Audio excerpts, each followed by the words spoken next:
क्या रे भगोड़ी, तेरी आत्मा को शांति कब मिलेगी? कब मिलेगी तेरी आत्मा को शांति? सुबह सुबह हमारा दिमाग ख़राब हो गया। क्यों ख़राब हुआ पता है? इसकी वजह सिर्फ तुम हो और कोई नहीं है। राम राम जपने के समय में हम तुमको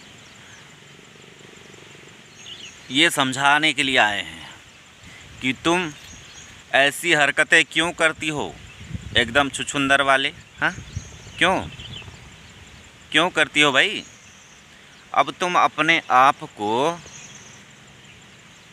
द्रौपदी कब से बना ली? द्रौपदी और ये तुम्हारा छुछुंदर भाई, मुँह बोला भाई, ये कब से कृष्ण बन गया? जब एक लड़की का चीरहरण हुआ था, दर्दनाक तरीके से उसके साथ बहुत गलत चीज़ हुआ था। उसके शरीर को छत बिछत कर दिया गया था। मैं बात कर रहा हूँ निर्भया की। ये अकल का दुश्मन, इसके पास इतनी सी भी सेंसिटिविटी नहीं थी कि उस लड़की के साथ खड़ा हो। पूरा देश जबकि खड़ा था, वहाँ पर ये जो तुम्हारा भाई है, सो कॉल्ड छुछुंदर भाई, ये छुछुंदर भाई जो है, इसको ज़रा सा भी दिल में दर्द नहीं हुआ कि उस बच्ची के साथ खड़ा हों, उस बच्ची के लिए आवाज़ उठाएं। खड़ा किसके साथ हुआ? गुनहगारों के साथ। जिस लड़की का चीरहरण हुआ, जिसके साथ बहुत दर्दनाक बोल सकते हैं, क्योंकि बहुत दर्दनाक तरीके से उस लड़की के साथ बहुत गलत हुआ था, निर्भया के साथ। और ये बंदा खड़ा हुआ था किसके साथ? गुनहगारों के साथ, गुनहगार। और तुम इसको कृष्ण बना रही हो। कृष्ण का कैरेक्टर जानती हो? कृष्ण भक्ति करती हो, कृष्ण का कैरेक्टर जानती हो?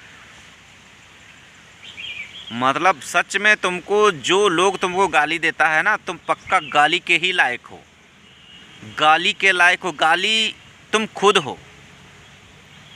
तुमको इंसान और शैतान में फ़र्क करना नहीं आता है तुम्हें।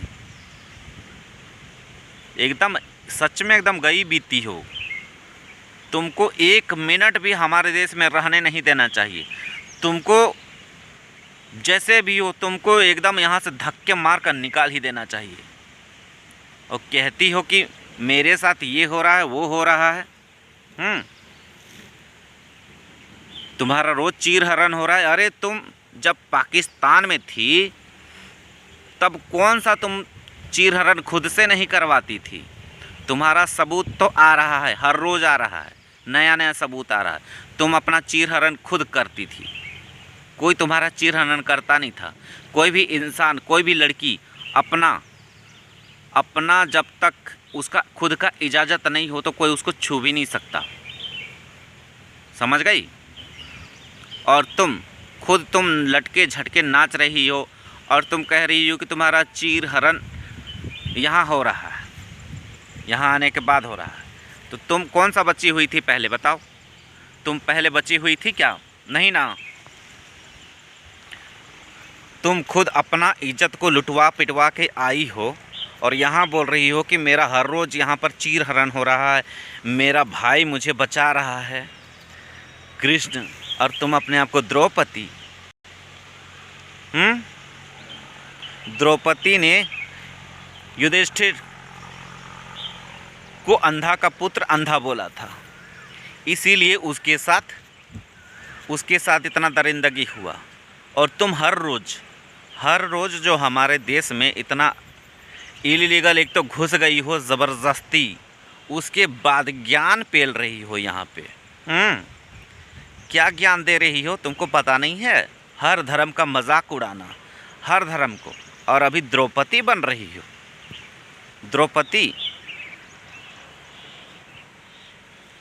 द्रौपदी का मतलब भी तुम्हें पता है? द्रौपदी बड़ी बनने आई। कोठे वाली लोग द्रौपदियाँ का एग्जाम्पल नहीं दिया करती हैं, समझी। कितने महान लोग थे तुम्हें पता भी है। द्रौपदी, कृष्ण। अब किसी दिन कहोगी मैं सीता मैया हूँ, किसी दिन कहोगी मैं पार्वती हूँ, किसी दिन कहोगी मैं दुर्गा हूँ, काली हूँ। अरे थोड़ी सी भी शर्म हया है? नहीं है। होगी कहाँ से? लुट पीट के तो आई हो, इंजन खुलवा के ही आई हो 10 बार, और यहाँ पर आकर के बहुत दिखा रही हो मैं बहुत धार्मिक हूँ, ये हूँ वो हूँ। खुद इंसान में इतना सा भी गैरत होना चाहिए कि हमको क्या बोलना है क्या नहीं बोलना है उसको होश होना चाहिए। और तुम साला टोपी सिंह को बोल रही हो कृष्ण, कृष्ण बोल रही हो। इसको मेरा सामने आ जाए ना तो मैं इसको वो हाल करूँ ना कि ये खुद को ना पहचान पाए, और तुम बोल रही हो इसको कृष्ण। शर्म नहीं आती तुम्हें? अगर तुम्हारे अंदर थोड़ी सी भी अच्छाई होती, थोड़ी सी भी, इतनी सी भी अच्छाई होती ना, तो तुमको इतना लोग तुमको गरियाता नहीं। अरे तू जैसी औरत को मैं क्या बोलूं, तू कुछ कहने कुछ सुनने लायक है कहाँ। तू जो है तू इतना चमकने का, इतना धमकने का अगर नहीं करती ना, तो पता है तुमको कोई जानता भी नहीं, और इतने बड़े आबादी में 140 करोड़ में तू भी किधर खप जाती, किसी को पता भी नहीं चलता। लेकिन तुमको तो ठुमके लगाने थे, तुमको तो दिखाना था कि मैं बहुत बड़ी हीरोइन हूँ। हैं, अब तुम हीरोइन बन गई हो और बहुत क्या बोलते हैं, सनी लियोनी का अम्मा बनना है तुमको, तो अम्मा बनना है तो उसी तरह का ना इज्जत मिलेगा जिस तरह सनी लियोनी को मिलता है। तुम तो खैर उससे 100 कदम आगे हो, 100 कदम आगे हो। कम से कम वो एक्सेप्ट करती है हर चीज़ को, और वो तुम्हें पता नहीं है। रेप पीड़िता जो लड़कियां होती हैं उनके लिए वो ये दान करती, डोनेशन करती है, वो उनके आवाज़ उठाती है। जो रेप पीड़िता होती है ना, उनके लिए आवाज़ उठाती है, उनके लिए डोनेशन करती है। खुद कितना भी गंदा काम कर रही हो लेकिन वो डोनेशन करती है ऐसी बच्चियों के लिए। और तुम ये टोपी सिंह है, इसको तुम भगवान बना रही हो। हाँ, भगवान का कैरेक्टर पहले जान लो, समझ लो, फिर तुमको बीच में बोलना चाहिए, समझी। पानी है दोस्तों यहाँ पर, देखिए नीचे। तो तुमको सोच समझ करके बोलना चाहिए, समझी। तुम खुद लात खाने वाला काम करोगी और कहोगी कि लोग मुझे लात मार रहे हैं, लोग मुझे गालियाँ निकाल रहे हैं। मैं तो कहता हूँ तुमको गाली देने का ज़रूरत ही नहीं है, बिल्कुल भी ज़रूरत नहीं है। क्यों नहीं है? क्यों नहीं है? समझ में आ रही मेरी बात? नहीं समझ में आ रही है? तुझ जैसी को जिस दिन समझ में आ जाएगा ना, हमारे देश में उसका कल्याण हो जाएगा। और तुम्हारा कल्याण करने के लिए हम लोग आए हैं, हम लोग हैं।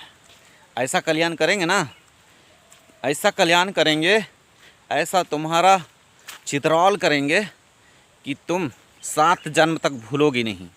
कहती हो ना, एक रात भी चैन से सोई नहीं है, तुम्हारा दिन भी खराब हो जाएगा, दिन एक एक दिन भी खराब हो जाएगा। तुम जैसे जैसे डायलॉग निकालती हो ना, हमारे देश के लोगों को, हमारे देश के जो आपका वकील लोग हैं, जो जाने माने हैं, उनको तो तुम अनाप शनाप बकते रहती हो, तुम तड़ाक करती हो। और क्या दिखाना चाह रही हो? सचिन को पति ही मानती हो, तो उसको तुम तड़ाक करके बात करती हो। ए इधर आ, ए उधर जा, मतलब वो तुम्हारा सर्वेंट है और दिखाती हो पति है।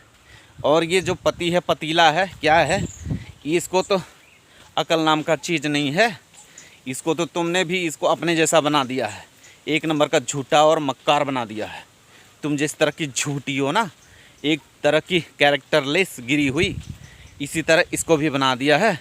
या फिर ये तो पहले से होगा, तभी तो तुमको इसमें कुछ % तो ज़रूर होगा गंदगी वाला, इसीलिए ये तुम्हारी हाँ में हाँ मिलाता है, नहीं तो ये हाँ में हाँ मिलाने वाला नहीं होता। ये जो तुम्हारा पति है, ये जो तुम्हारा पति है सो कॉल्ड नकली वाला जो है, अपने आप को तो बहुत बड़का वीआईपी समझ रहा है ना, ये ऐसा अंदर जाएगा ना, ऐसा भीतर जाएगा ना, हवा भी नहीं लगेगा, किधर जाएगा पता भी नहीं चलेगा, समझी। और यहाँ गाली निकालता है, मोमिन सर को गाली निकालता है। गाली तो तुम लोग खुद हो तुम लोग गाली को रखे हुए घर में। और तुम लोग, तुम्हारे कारण, मैं सचिन तुमसे बोल रहा हूँ, तुम्हारे कारण ही ये यहाँ आई है बोर्ड लिज़र्ड, तुम्हारे कारण। तुम अगर इसको नहीं लाते तो वहाँ से नहीं आती यहाँ पर, तुम्हारे कारण आया है, इसको तुमने लाया है, इसीलिए सबसे बड़ा गुनहगार तो तुम हो। वो किसी बात पर, उसका मेन यहाँ आने का केंद्र बिंदु कौन है? ये लप्पुआ, ये लप्पू है, लप्पू ही है, समझ गए। तो ये जो लप्पू है, लप्पू लपंडर, इसका तो जो होगा ना पता चल जाएगा, इसके 7 पुश्ते भी याद रखेंगे, इसका तो छप्पर भी बिक जाने वाला है। Just wait and watch. Momin sir तुम्हारा ऐसा इलाज करने वाले हैं कि तुमको, अभी तुम आसमान में उड़ रहे हो ना, जब गिरोगे नीचे ज़मीन भी नसीब नहीं होने वाला है, समझ गए दोस्तों। ये सुबह मेरा दिमाग ख़राब हो गया, मैंने इसको, मुझे कल से गुस्सा आ रहा था दोस्तों, कल से मुझे गुस्सा आ रहा, कब मैं गुस्सा निकालूं इन लोगों के ऊपर। बाय दोस्तों, टेक केयर, अपना ख्याल रखिएगा।